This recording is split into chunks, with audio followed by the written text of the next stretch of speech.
It's prediction time. Predicting more riots this summer. It'll be concerning Roe v. Wade and the Supreme Court.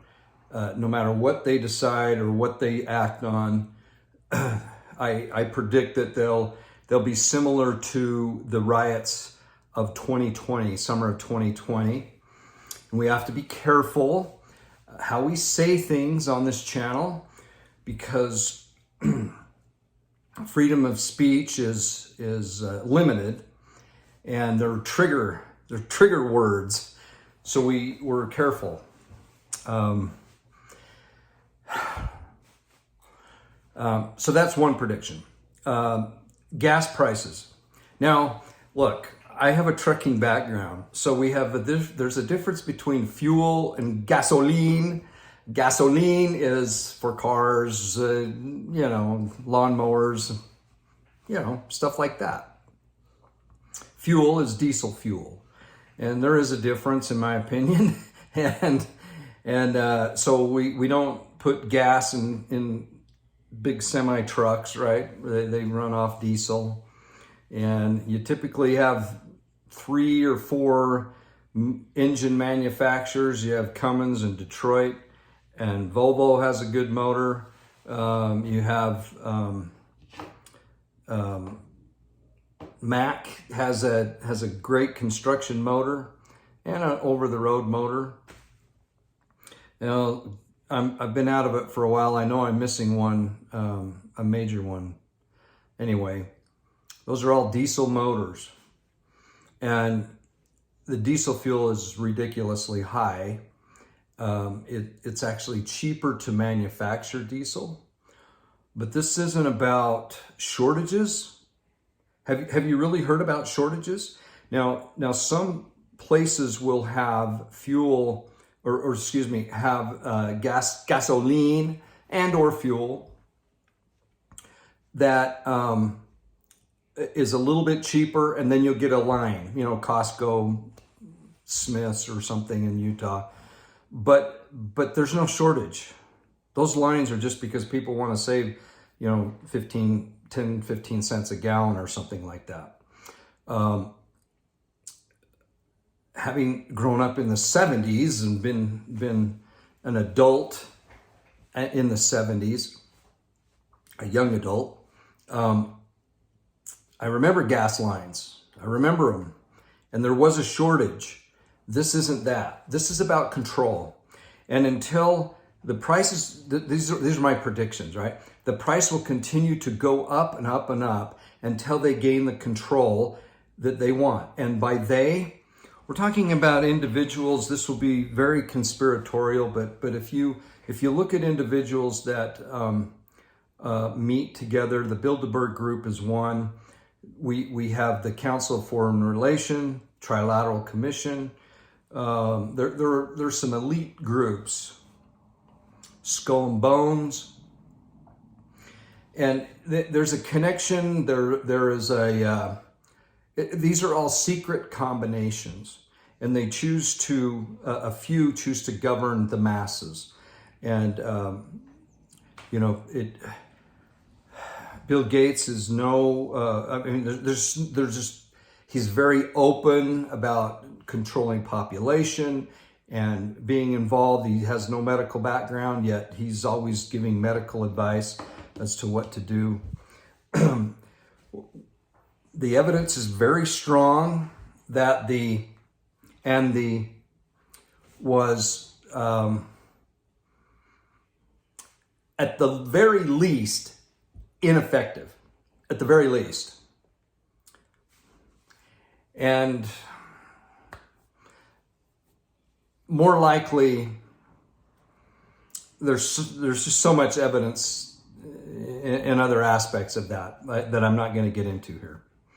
But if you've done a little bit of research and a little study, you know exactly what I'm talking about. Nice news is that a country that was the most restricted and the most, what's the word I'm looking for? Mandated country was Israel. And it's now become one of the least in what we were just talking about, not even having to be tested. So they're finding out how ineffective all that was. So last summer at this time, we had huge mandates, particularly among federal government employees, that they had to do certain things or they would lose their job. And we're not just talking a job, we're talking careers, unless you did a medical procedure. So we got through that to some degree. My next prediction, this will increase. And soon we'll be being requested to this and this, which this is still continuing. We get advertisements for it that taxpayers pay for because it's from the state of Utah government, not just encouraging, but almost shaming you to get it and the next thing, very strange, very strange.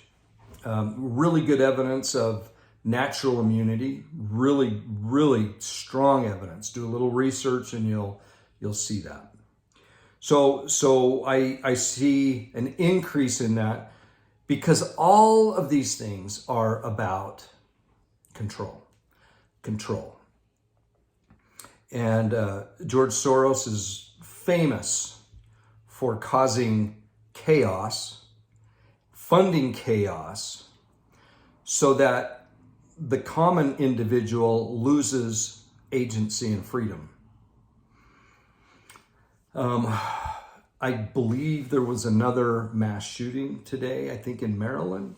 I don't know all the details, just caught a glimpse. I predict these will increase. And as these increase, the law-abiding citizen will lose their ability to defend themselves. These are the signs of the times, exciting times. Food shortages will increase.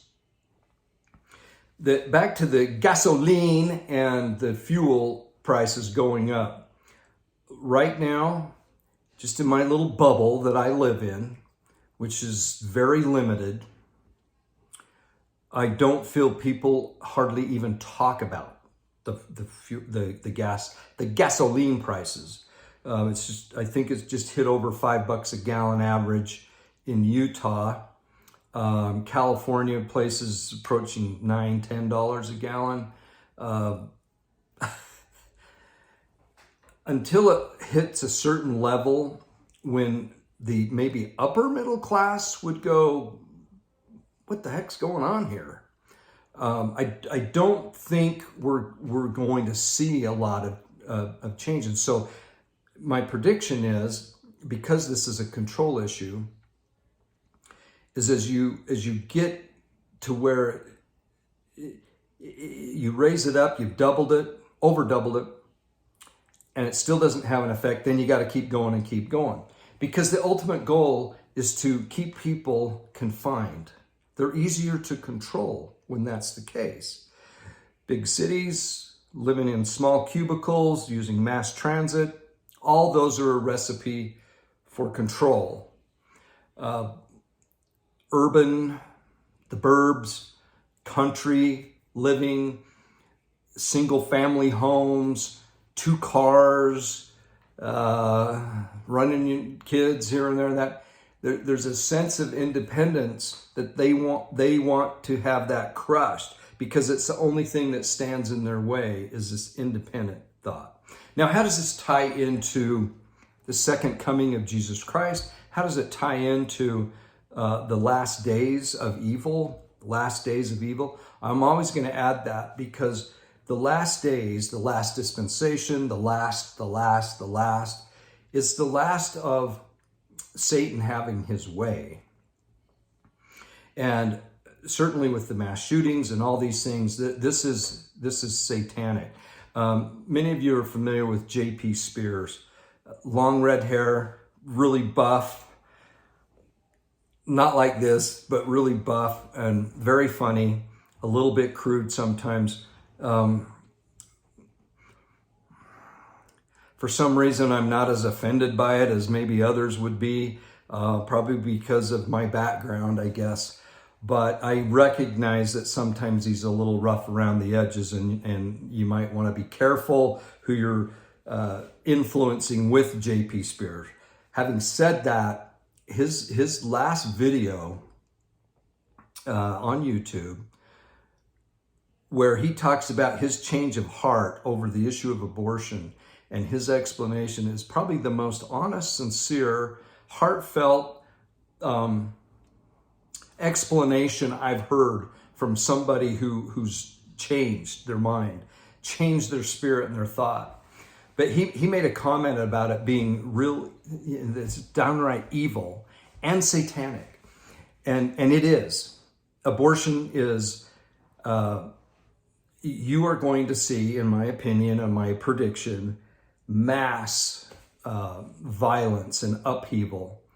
If there's just a hint that the federal influence on this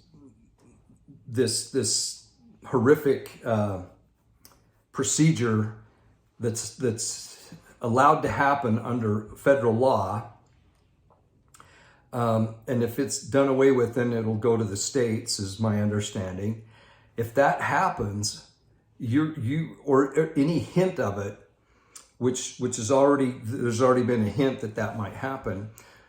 We saw that Justice Kavanaugh had a death threat, and someone, around his place with a gun, and things, and so it's going to get ugly, in my opinion. The far left and the elites and the globalists, they need to have this upheaval. So then there's the excuse for a federal government to come in and police the law-abiding citizen. They're just with the riots 2 years ago, the summer of 2020, many deaths, virtually no prosecution in that violence. But not just the deaths, the destruction of billions of dollars worth of destruction in this. Now, $1 billion doesn't go as far as it used to, but the massive destruction that took place, and virtually nothing. The same will, in my prediction is the same will happen with this situation. And we'll see places lit up, people killed, brutalized. That's my prediction on that.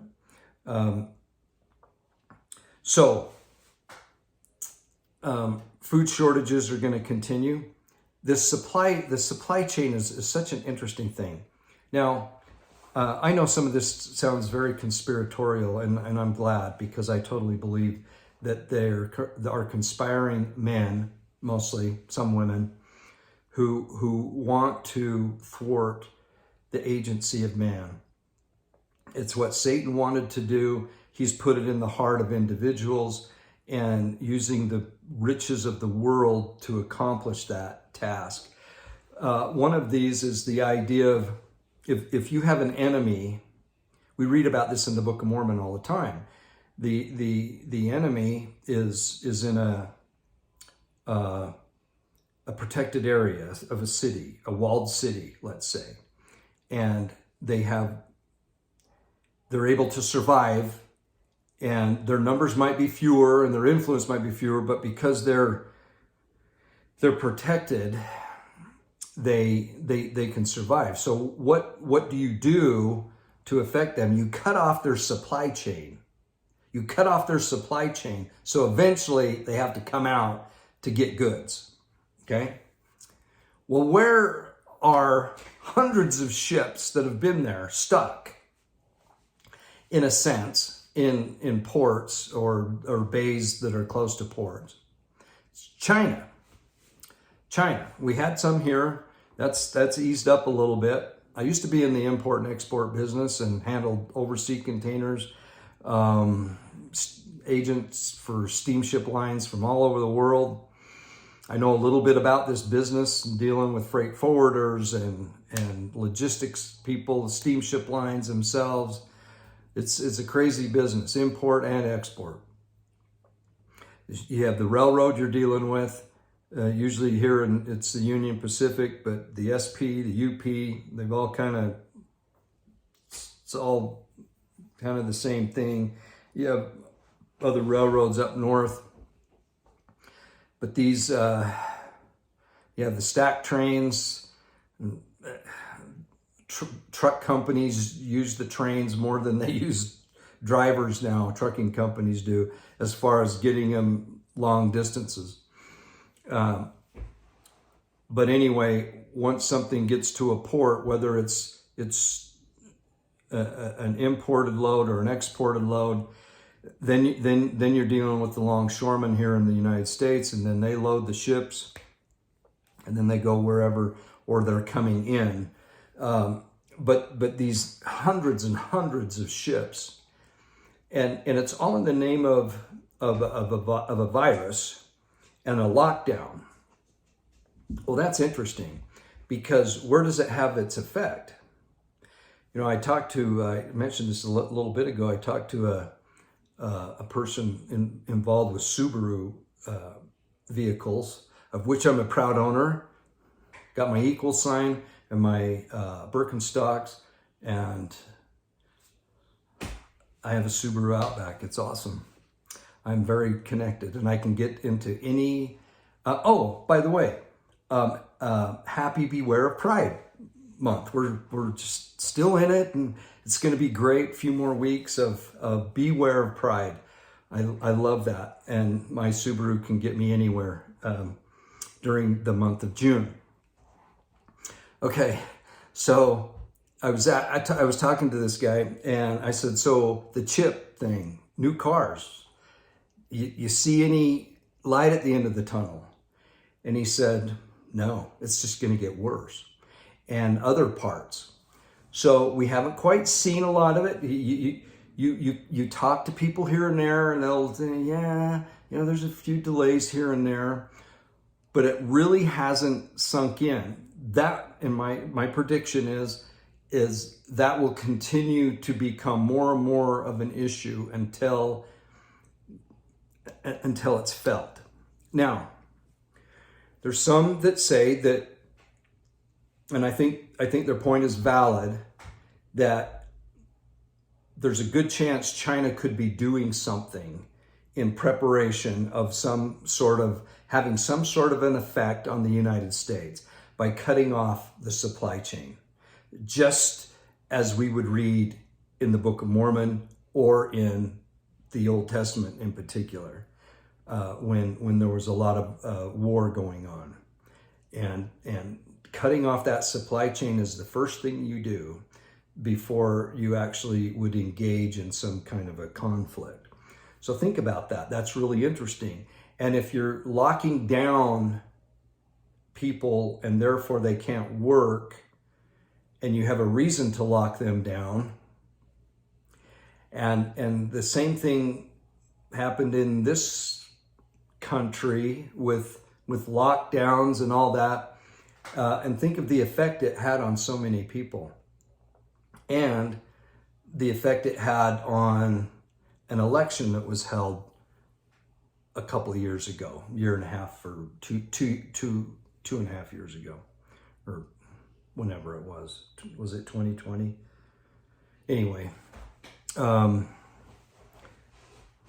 interesting times. So to tie this in a little bit with the second coming, if we read, I love the book of Zechariah when it comes to second coming stuff. We also have Matthew 24. We have several sections in the Doctrine and Covenants. Section 1 is a good place to start with what is to be expected in the last days and in the last of the last days. And what we are witnessing is part of it. And then if you combine the earth's reaction to sin with drought, with famine, But, basically we still go to the grocery store. We still put gasoline into our cars. And now we're paying. And my prediction is we're really going to feel it. And I suspect it'll be this summer into the fall when eyes are going to really start opening. And it won't be just crazy old guys like me that get on YouTube saying, the sky is falling, the sky is falling. It will be a lot of people. And people that normally wouldn't are going to go, dang, I can't do this anymore. This is crazy. I can't, because the bills are always delayed, right? And it's almost like a 2-month thing. It's not a month thing, although your bills are paid every month, but it's almost a 2 and sometimes a 3-month lag in here in your mind. So you're still filling up your car, things are this and that, but it takes a couple of months. The bills start coming in, things start happening, and some people are on a set income. They'll feel it just like that. Other people, that are a little more well off or have some residual, have some other sources, they'll take a little bit longer. But this trickle effect will hit the housing. So my next prediction is housing, the bubble will, in my opinion, is already popped. and now it's a slow deflation with housing. It's usually not immediate, but it's instead of a pop where, if you have a balloon and you get a pin and the balloon's really big and you stick a pin in it, it'll pop. But if you can somehow put a hole in it and it's still plugged, and then you slowly are able to and then that thing, it's like having a slow leak in a tire. You might be able to drive 1,000 miles before it's really low, very slowly. I think the housing market's going to be that. So it's been totally inflated, crazy. In Utah, a single family home, the average price is over $500,000. Not a lot of people can afford that. And so the purpose has been met that way. So you're going to live, you're going to rent, we're going to change your mentality into you don't own anything. And they're achieving that very well. Well, here's what usually happens. When the housing market inflates like that, salaries don't inflate with it. They inflate some, but not that much. And people just can't afford it. But when the bubble goes down and the cost of housing goes down, salaries go down with that at the same rate. So even though a home that was $500,000 might be $300,000, your salary dropped too. If you're in, the bulk of that kind of the workforce, there's always exceptions and things, but that's the way I see it. So things are going to get really, really, really tight. Now, another prediction, and that is specifically with the Church of Jesus Christ of Latter-day Saints, and the members of the church. Now, there's a small percentage of us that are really focused on Jesus coming, and perhaps us being quickened, that he's going to come fairly soon, and a lot of things have happened that the bulk of the church feels like it's way in the distance. Hasn't happened yet. It's not even close to happening. And then there's a few of us that go, oh, it happened, and it happened this way. This happened, and this happened, and this happened. And really, it's a war in Israel is really all that's left that has to happen.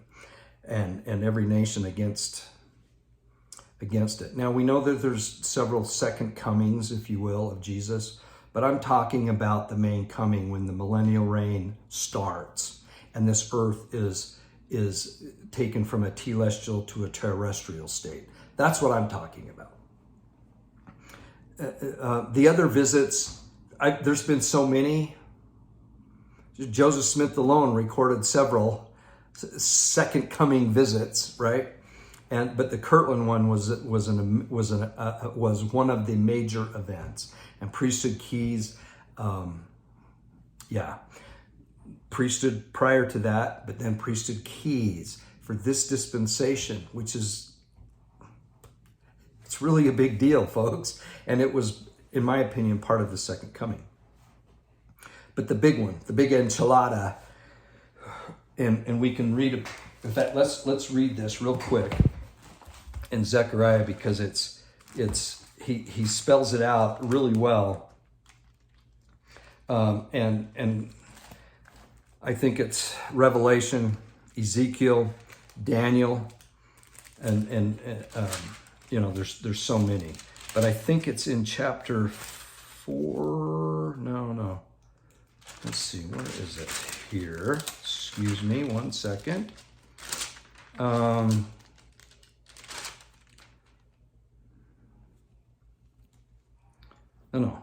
It's 14. Sorry, 14. So Zechariah 14, and I'll start right at the beginning. Behold, the day of the Lord cometh, and thy spoil shall be divided in the midst of thee. For I will gather all nations against Jerusalem. Now this is lining up very well. The United States is going way against Jerusalem right now, in both support and philosophy.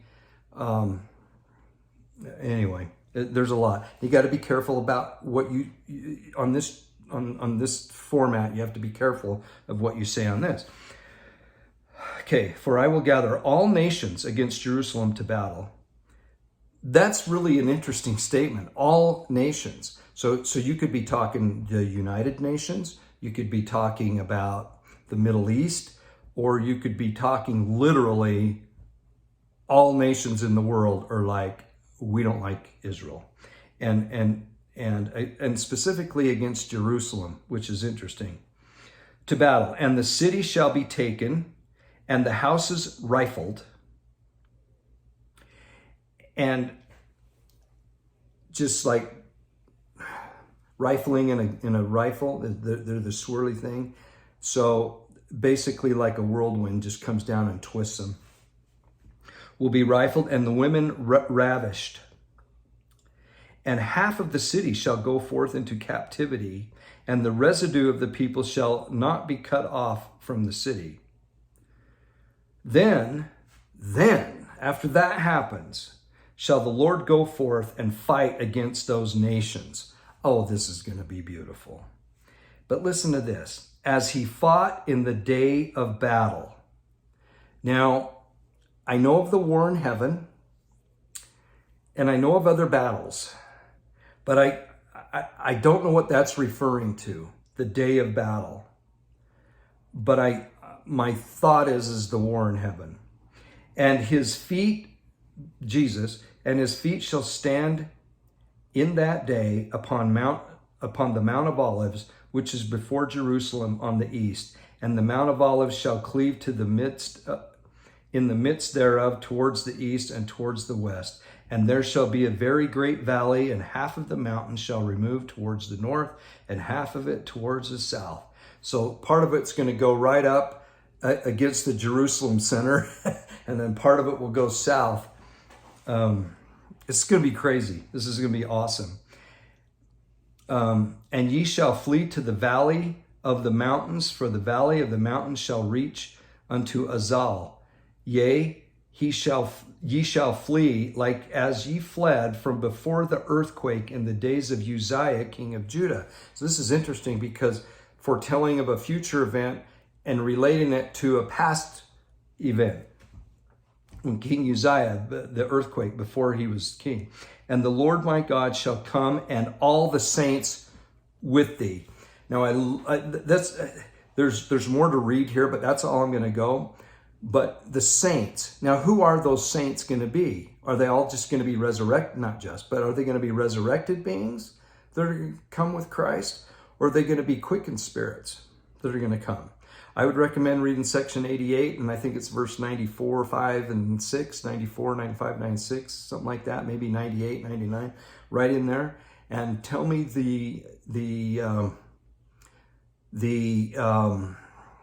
order and who's going to be involved. In my opinion, those verses are very specific that the quickened will also be part of this fourth.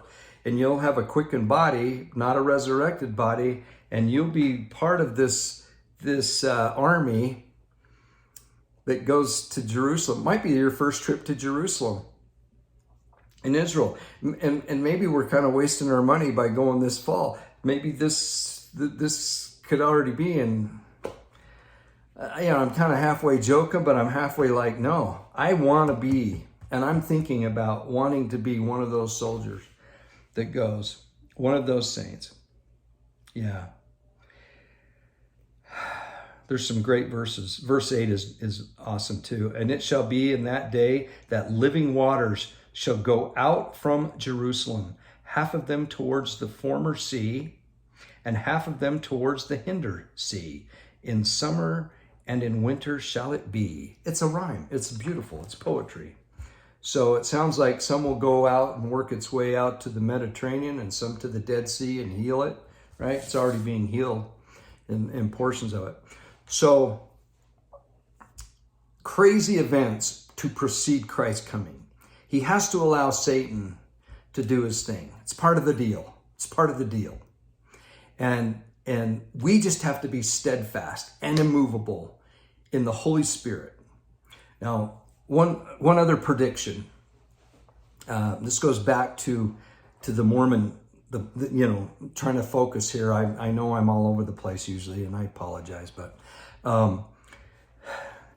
some of us that weren't that were able to determine on our own what kind of medical procedure we wanted, particularly last August when a certain letter came out, we dealt with a lot of inner, what's going on here? We get this letter signed by 3 individuals, and it goes against what revelation I'm getting to not do that, and then through time, if you survived that and didn't jump out of the good ship Zion, you're like, you know what? I'm a better person for having gone through that and realizing that there's a purpose for leadership in holding the keys and having the ability to keep a cohesive unit and making sure that things are done in the proper order, but that every individual has the ability to receive personal revelation. And the other blessing that is realizing that the policies that are in the handbook are very important and how they're written, and that we were able to adhere to those policies in the handbook that were never changed. So we did a lot of soul searching and a lot of trying to think, gosh, how do I fit in? I did a whole video on that. Where do I fit, And I mean, you can go back to some of my videos during that time period, and you can feel and see the soul searching and frustration. But then you can also see they're like, you know what? I'm in a good place. I get it. This is the children of Israel. Instead of saying, Moses, you go deal with God, you find out, and then come and tell us. And here's the problem. And this is why, in my opinion, they faltered, is because they never owned it. It was always on somebody else. And until they owned it personally, which I love how this is transitioning from judges and children of Israel just doing all kinds of stupid stuff to an individual in Ruth who says, I'm going to be, your people are going to be my people, and your God is going to be my God. Now we're talking individual conversion, individual ownership, individual responsibility stories, which are, to me, are awesome. And I think this Latter-day Church, the true church, the Church of Jesus Christ of Latter-day Saints, the kingdom of God on earth, has gone through of this process and is still going through of, I'll wait until I hear what the prophet tells me to do, and then I'll do that. But you notice there's things that have been picked and chosen, and the children of Israel did the same thing. So sometimes when Moses would say do something, they go, yeah, that sounds good. I think we'll all benefit from that. We'll do it. And then other times Moses would say do something, and they'd go, huh? Why do we have to eat the same stuff day after day after day? Why do we have to do this? Why do we have to do that? Other times, it's like in Numbers, there's this transition period in Numbers where it's like everything is going well. They've done the tabernacle, they've got the Ark of the Covenant, they have the menorah, everything is done right, the sacrifices are done right. They're guided by a cloud in the day to shade them and a pillar of fire at night. They're told when to move and they move. And then they get to a point where they're just like, I don't know if we want to do this anymore. I don't like this, or I don't like that. And they start complaining. And it's just, and from that point on, that's when that generation was told, guess what? We don't get to go to the promised land now because you didn't learn your lesson. And so we're going to wander around till you're all dead before we can get this new group in, right? That's what happens. So I see that a lot happening right now, where now my prediction now is that the people that have just, follow the prophet, no personal responsibility here. My prediction is that group will have a similar type of test, and maybe even more intense of a test than those of us that went through the test last August. I really firmly believe that, because it's a test, it's a test, it's a test. And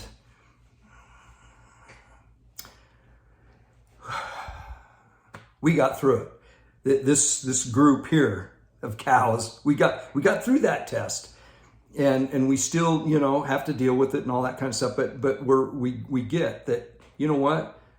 We sustain and we love those in authority and have it. And we recognize that.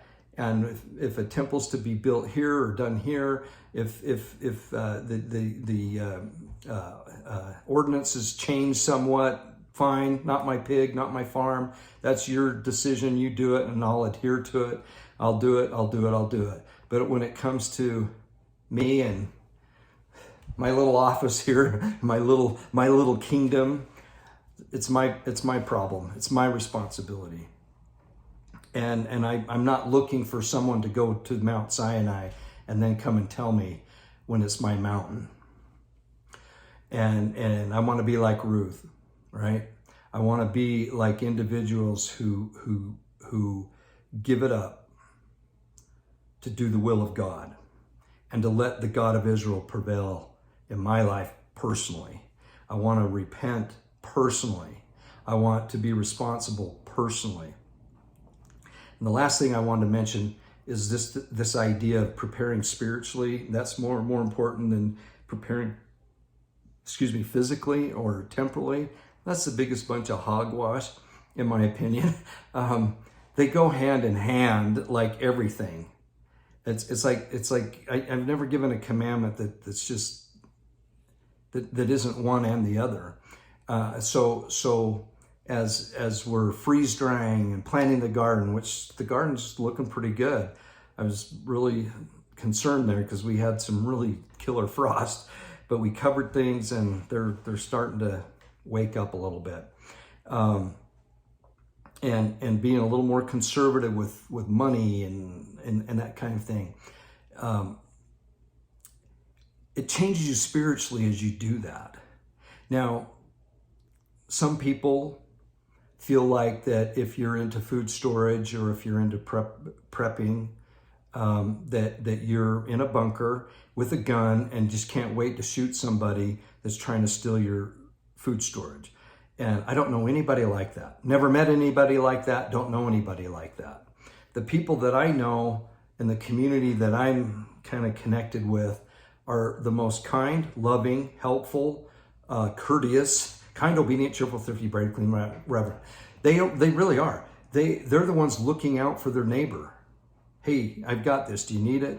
You know, I have 5 generators. Do you need one? You know what I'm saying? But they're the ones kind of looking out and living a simpler life. So it's those that are mocking that group that I worry about, because they might be caught with their pants down when things do. And I really do believe we were talking about food shortages a year ago, and we're having them. We have the baby formula, we have dairy products, and you might not have felt it personally, but I promise you, you will, and it's there.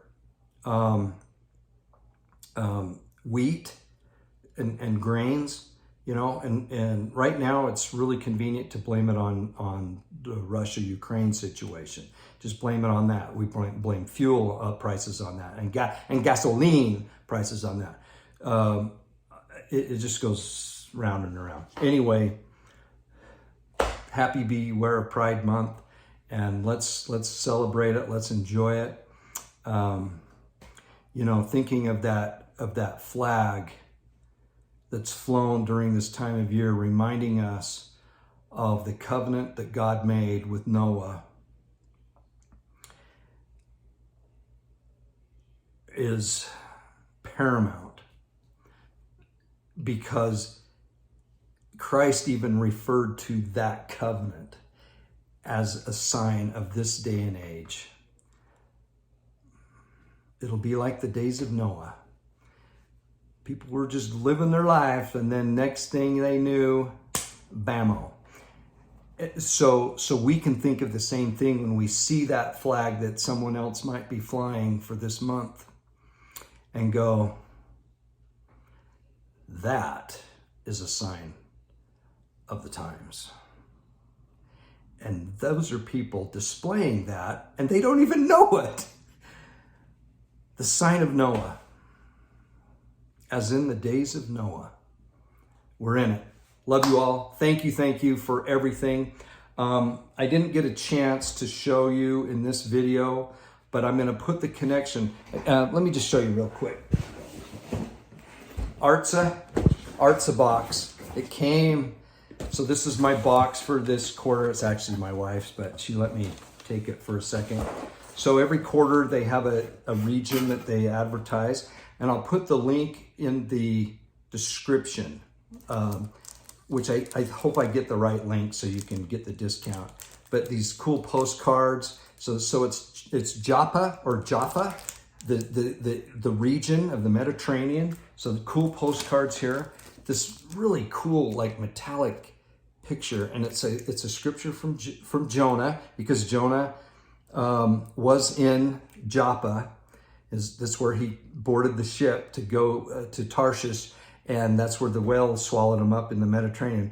In my distress, I called to the Lord, and he answered me. Jonah 2:2. It's very cool. We have this beautiful card showing the port city, and then on the back is a huge description of it, and it's just beautiful. It gives you an understanding of it. These are really cool. These are individual cards. There's several of them that show major sites in the city, in the region, with an explanation, because you might not get a chance to go there, but you'll have a photo with an explanation of what's significance there. Hand cream from Joppa. These are spices and whatnot and they show you how to use them in cooking to prepare Jewish meals. And then, of course, we have to have some cranberry biscotti. These are, so you'll have food. And then this cool bag here. So this is what you'll get in a subscription every quarter. They have a different region of Israel. So that's that. And I'm also just thrilled with Cardio Miracle. I'll put the link in on that as well. We've got to take care of this heart, this ticker during this time. We have to take care of our physical bodies so that our spiritual body can, our physical body can rise up to what our spirit is. And if we're not feeling good physically, it's going to be pretty hard to feel the spirit. I've been there, done that, and so have you. You've been in situations where you're not feeling very good and it affects the spirit. So God bless you. Love you all. Talk to you soon. Bye.